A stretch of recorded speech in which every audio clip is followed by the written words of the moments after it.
বলুন। দেখুন, প্রথম বিষয়টা হচ্ছে মায়ানমার থেকে যে অনুপ্রবেশটা হয় সেটা কক্সবাজার হয়ে বাংলাদেশের মধ্যে দিয়ে আমাদের রাজ্যে বা আসামে ঢোকে। এবার সেটার ক্ষেত্রে এটা অলরেডি প্রমাণিত যে তৃণমূল প্রথমত হচ্ছে তাদের সাথে কিছু বাংলাদেশি অনুপ্রবেশকারী, রোহিঙ্গাদের সাথে কিছু বাংলাদেশি অনুপ্রবেশকারী এবং তাদের পেছনে তৃণমূলের স্থানীয় নেতাদের ব্যবহার করে তারা এই ভোটার আই কার্ড থেকে শুরু করে বিভিন্ন যে সরকারি আই কার্ডগুলো তারা আমাদের রাজ্য থেকে জোগাড় করছে। কিন্তু তেমনি এটাও তো ফ্যাক্ট, সেটা হচ্ছে আমাদের রাজ্য থেকে তারা সেই আই কার্ডটা জোগাড় করে তারা ছড়িয়ে পড়ছে কিন্তু অর্থনৈতিক কারণে আমাদের দেশের বিভিন্ন রাজ্যে, এবং তারা আজকে দিল্লি, হরিয়ানা, জম্মু কাশ্মীর, এমনকি গুজরাটে পর্যন্ত তারা ছড়িয়ে পড়েছে। এবং এই টোটাল সংখ্যাটা হচ্ছে অ্যাপ্রক্সিমেট, যেটা কেন্দ্রীয় সরকার বলছে 22,500। তার মানে যথেষ্ট পরিমাণে সংখ্যায় হাজার হাজার রোহিঙ্গা এই বিভিন্ন রাজ্যে ছড়িয়ে আছে।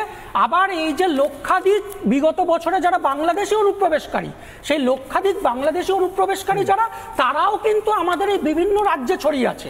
এইবার দুটো প্রশ্ন কিন্তু টেকনিক্যাল দিক দিয়ে উঠে আসেই, এটা ফ্যাক্ট।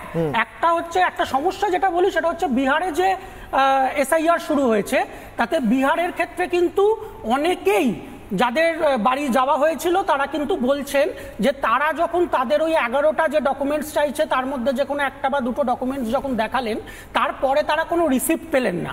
সুতরাং তাদেরকে ভবিষ্যতে আবার কি করতে হবে এবং তারা ডকুমেন্ট শো করে কেন রিসিপ্ট পেলেন না, এই প্রশ্নটা কিন্তু বিহারের বহু মানুষ করছে। এবং এই যে আন্দোলনটা চলছে, আন্দোলনে যে সাধারণ মানুষ নামছে তার পেছনে এই ভয়টা একটা কারণ।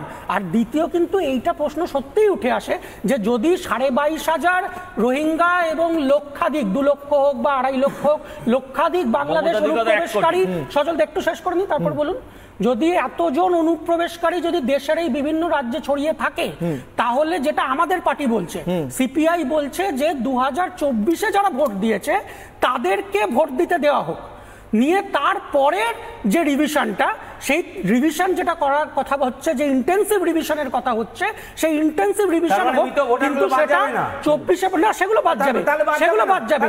কিন্তু জীবিত, একটু শুনে নিন, বলতে সুবিধা হবে, শুনতে অসুবিধা কি হচ্ছে একটু শুনে নিন না, 30 সেকেন্ড বলবো। আপনি একটু আগেও চাচ্ছিলেন, আমার বেলাও চাচ্ছিলেন, 30 সেকেন্ড শুনে নিন।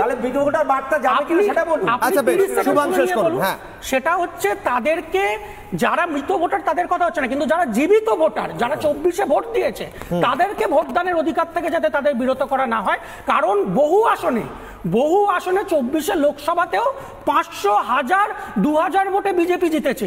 সেই বিজেপির জেতা আসনের সাংসদদের ভোটে নরেন্দ্র মোদী প্রধানমন্ত্রী হয়েছে। তাহলে আজকে যদি এই কয়েক লক্ষ ভোটার তারা বাদ চলে যায়, তাহলে তো বিজেপি যে প্রায় 60-এর কাছাকাছি আসনে 1000, 2000, 3000, 5000 ভোটে জিতলো, তাহলে সেই আসনগুলো নিয়েই তো প্রশ্ন উঠে যায়, নরেন্দ্র মোদী প্রধানমন্ত্রী থাকতে পারবেন কিনা, সেটা নিয়েই তো প্রশ্ন উঠে যায়। সেই জন্য আমরা বলছি 24-এর পরবর্তী ক্ষেত্রে মৃত ভোটার তারা বাদ যাক, 24-এর পরবর্তী ক্ষেত্রে সেই ইন্টেন্সিভ রিভিশন হোক, কিন্তু 24-এর লোকসভায় যারা ভোট দিয়েছেন, যারা 24-এর এই সরকারটাকে নির্বাচিত করেছেন, সেই তাদের কাউকে যেন ভোটার লিস্ট